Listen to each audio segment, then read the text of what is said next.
嗨，大家好。最近呢，基隆一直下雨，没办法骑车，然后再加上最近这2个礼拜呢，得到新冠肺炎。之前疫情最严重的时候呢，我都没有得过新冠，结果最近居然中了。原来得新冠那么痛苦，喉咙跟刀割一样。既然没办法出去骑车呢，我就来好好介绍一下我这台 SB300，好像还没有跟大家介绍过我这台车。那也很感谢说最近拍的这2集机车旅行的影片啊，流量还不错，还蛮多人看的。像我上次我去武岭呢，一桶油骑到底，就是骑这台车嘛。那我也只有这台重机。那我今天就来跟大家好好的介绍一下，说我这2年多来持有这台 SP300呢是一个什么样的感受。先跟各位介绍一下它的外观大小。像我本身是177公分，然后这台车你看我坐起来比例大概是这样，对我来说是很轻松的。那我觉得身高大概170、100甚至160几的。要骑这台车，脚的那个高度绝对都没问题，因为它坐高其实很低哦。我用尺量给你们看一下，它这个坐高大概76公分而已。那这个坐高我就觉得算低了。然后它本身车子的失重啊，就是油水加一加，因为这台车是水冷的嘛，大概是175公斤，也不算轻。但是我觉得以这么小台的车身来讲，太轻也不好，会容易飘。加上我本身也不重哦，大概60几公斤，所以在骑这台车高速的时候啊，我觉得其实它是稳的哦。虽然它看起来很小台，而且它钢圈也不大，只有17寸而已。那这台车的马力我觉得非常够用，它大概在8500转的时候来到最高27.5匹的马力。这个马力我觉得以它这个车重啊，跟它这个车身的规格骑起来啊，骑山路、骑高速，我觉得都刚刚好。虽然没有到快啊，但是够用。我只能讲够用，这个每个人的对速度的感受不太一样。像我本身不是很喜欢骑快车的人，我觉得顺骑到100，我就觉得有点快了。那这台车的车身规格大概是这样子，它的吸气量跟它的大小啊，刚刚好了，有点成正比。它有2个版本嘛，一个是气压版，一个就是我这个一般版。气压版就是后面这边会有一个单座盖，然后它面有2个洞可以装单座盖，然后就是低把，然后配色也不太一样。那一般版就是像我这个消光黑就是一般版。那原本是高把，没有单座盖，那就是看个人喜好啦。我喜欢简简单单的，但是我不喜欢手把太高，那整个看起来就是比较流线感我喜欢这种复古的感觉。那目前我看那个官方官网啊，好像这台车已经没有新车了，所以现在这台车如果买得到的话，也是2手车。那带大家看一下外观，它的外观其实设计啊也很简单，的复古元素没有那么强烈，但是基本上整体设计呢，算是耐看。最经典的圆灯造型，然后2个复古的双圆表，再加上它这个超级大的油箱，就是这颗油箱呢，让我1桶油，上次那个1桶油到武岭嘛，然后还可以下去埔里之后住一晚，隔天再骑到苗栗才加油，跑了快500公里。那这台车的油耗呢，我觉得也是很漂亮啊。官方数据好像平均是38公里，高速可以到57公里，市区31公里，这个数据是千真万确。我那时候实测过嘛。我那时候跑500公里，大概只加了11点多，快12公升的油，所以算起来是1公升跑40几公里。我还跑去武岭上山，所以这台车油耗省油。我还要改那个端子镜，这个小端子镜我觉得很可爱，然后也不会太阻碍到我骑乘的感受。那我装的这个手机架呢，它是有防震效果，手机比较不会那么容易坏。基本上这台车就是很素啦，是一台很简单的车，然后复古元素也算是蛮强烈的，都是圆灯的造型。那我这台傻逼300呢，它的散热方式是水冷的方式，水冷跟气冷，就我所知最大的差异吧，就是可能构造上有点复杂度有点不太一样。气冷的话构造比较简单，少了水泵补啊等等一些，那可能维修起来会比较便宜吧。但是就我所知，气冷的限制比较大，万一气温太高的时候，可能容易有过热问题，因为它是靠空气去冷却。水冷的话呢，就比较没有这方面温度上的顾虑，但是呢，它就是可能结构比较复杂，东西比较多一点，那相对以后的维修成本耗材可能会比较多一点点。我不知道这样讲对不对，如果我讲错，再跟我纠正一下。那另外，我这台车比较大的一个缺点就是这个避震器容易漏油，它这个电镀表面可能没有做得很好，很多车友都遇到这个问题。如果没有装毛毛重线的话，几乎都会漏油。它可能石头敲打到一下，它表面结构没那么好，还怎么样？然后做动的过程中，它里面就容易漏油了。那这是我很快就遇到的一个问题。也有车友专门在修这个，不贵啊，我记得好像2、3千块，所以就可以处理好这个问题，也不是什么大问题啊，只是漏油当然就是不好。再来呢，我这台车还有一个改装地方，就是这个离合器。这是防倒离合器，它可以凹起来的。那我觉得这个改装这个 CP 值很高，它一组大概加刹车大概是1000块。那这个离合器可以调6段，有6段的那个段数可以调。原厂我记得是没有段数可以调的。刹车的话也是有6段可以，原厂也是有段数可以调。改这个刹车离合器组很划算 ，CP 值很高。那另外这个充电一定不可少，我们现在大家都要用手机嘛，所以这个是基本配备啊。这个是装 GoPro 的 ，GoPro 有时候要拍一些前面镜头或是拍自己的时候，这个也蛮好用的。那再来是它的避震器，这是原厂的，有点偏软。如果载2个人的话，更有一些窟窿，不用太大的窟窿，它就很容易直接到底了。那也是很多人会去改装的一个东西。坊间很多改装品呢，这个一组好像听说4、5千块就可以改到不错的。但是我个人目前是比较喜欢偏舒适的感觉，所以我就没有特别去改它。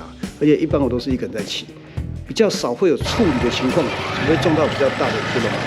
那这个原厂的链条啊，我觉得其实也蛮好的，它是这个油封链条。听说一组可以跑到3、4万公里，绝对不是问题，很耐用。我这台车二手买回来的时候是大概只有6000公里，那我自己买回来到现在2年多，也才骑了6、7千，所以我这台里程还是很低。另外，我这台车的排气管呢，我觉得它原厂设计的就蛮有质感的，很大一个，然后可是又不会觉得很少，就是我就觉得这个排气管就不需要再改装了。搭配这个车本身呢，我就觉得还蛮好看的。另外，我这一台的那个刹车系统，我觉得原厂就搭配的很有诚意。它前刹是那个对向速活塞辐射卡钳，搭配那个浮动碟盘。后刹的话也是碟刹的。那我这台车是2017年，它有 ABS， 我记得是2015头一批吧，还是2016，它都是没有 ABS 的。觉得骑挡车啊，还是要买有 ABS 的会比较安全一点。我有一次就是忽然有个阿公忽然冲出来，我忽然急刹，如果没有 ABS， 我猜我就滑倒了。而且当时地有一点点湿的情况下，基本的 ABS 一定要有。这台车还有一个比较特别的地方，就是当时他们官网宣称的同级车唯一双摇篮式车架，它主要就是提升过弯的稳定性跟车架刚性的全面提升。那我是无从比较说到底是提升多少啦，我只觉得骑起来基本上是过弯也好啊，直线也好，都是蛮稳的啦。看要跟什么车比啊？如果跟更好的车比，当然还是有差距。我相信他们做这样的提升，一定有它的原因嘛。它这个 ABS 版本的那个双眼仪表啊，灯颜色还蛮好看的，尤其晚上的时候是有点白光的，然后很直觉、很简单，转速跟时速这样而已，没有什么太多复杂的设定。另外，这台车还有很多挡车没有的功能，就是它有中柱。我们来听一下它引擎声音。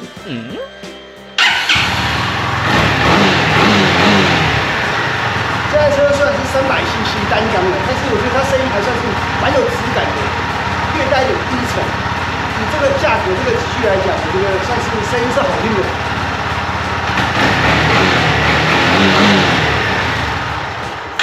然后它这个新车啊，我记得当时是它2个版本嘛，一般版跟细压版，它就是大概18万到20万之间。二手价我当时2年前买，2年半前买的，是大概买9万块，空车价。那我之后还有装行车记录器那些配备，用差不多再花了1万多。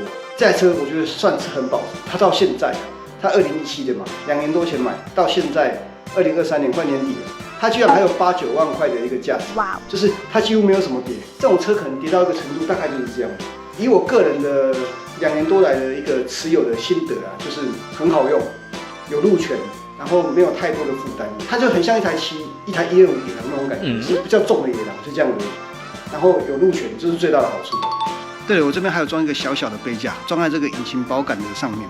我觉得这个引擎保杆啊，一定要投资，因为我有原导过一次嘛，原导过的时候就不会直接撞到油箱，会先撞到这边，所以这个我觉得值得投资，非常好用，而且有时候脚酸的时候可以快卡一下。那这个杯架是脚踏车专用的，放在这边有个好处就是冬天的时候超保温的，但是夏天的时候很热，因为这边是引擎旁边，所以我都用一般的保温杯，所以就比较没有影响了。哦，对，它这个给大家看一下它这个坐垫底下的空间，坐垫底下的空间真的不大，就这样。够装一台行车记录器啊的一个主机在这边，可能放一个抹布，好像所有挡车都这样吧，里面的空间都不大。好，那我们出去骑一圈吧。这个当时应该有很多人都有同样的疑问，就是为什么它叫 SB300， 应该是一个英文的缩写。但当时他们没有想到这个谐音吗 ？SB 傻逼傻逼，那为什么会大家认为它是傻逼300呢？听说当时因为它的售价，大家觉得有点盘，以这个价格来讲，可以买到进口车的，像 R3啊，再贴一点钱就可以买到 R3啊、MT-03这一类的车款。但是我要说的是，我实际身为使用车主呢，这2年多来，说真的，它的材料真的是太好买了。我觉得维修保养上面当然是一个很大的优势，因为国产。那进口的一定会要花比较多一点的钱。开车如果是对想要刚开始入手重机的朋友啊，这是个不错的参考选择，因为这台车保养便宜，然后材料取得都容易，而且骑起来真的是没什么负担啦。我骑到现在最大的缺点就是刚前面讲的前避震漏油嘛，那其他部分真的还没有什么缺点呢，就是正常的保养换机油这样而已啊。然后刹车皮该换就换了，真的没什么东西坏掉，而且上次去湖里也实测过，它的油耗真的是很惊人。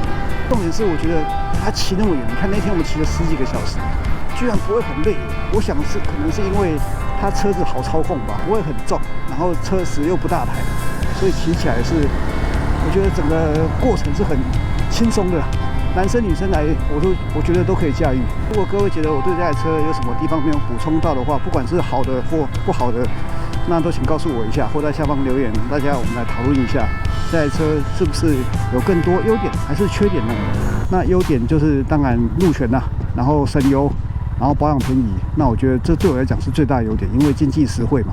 因为本身我不是那么会赚钱的，你要我骑一台车要花很多时间跟金钱来保养它的话，对我来讲不适合我现在的处境。我们近期还会有一些安排骑摩托车的行程，大家在近期期待一下啦。我觉得每一台车都有它的特色跟价值，就在于说每个人的需求吧，没有好或不好，只有合不合适，就跟情人一样，不是吗？好，那就期待我下一集我们骑车旅行的影片哦。那之后会再拍一些机车的一些介绍，就是我身边朋友有重机的，我都会把他们抓过来，然后请他们讲解他们对这台车的感受以及实际使用的心得。好，那今天影片先到这边啦，那记得帮我订阅、按赞一下喽，下次见喽，拜拜。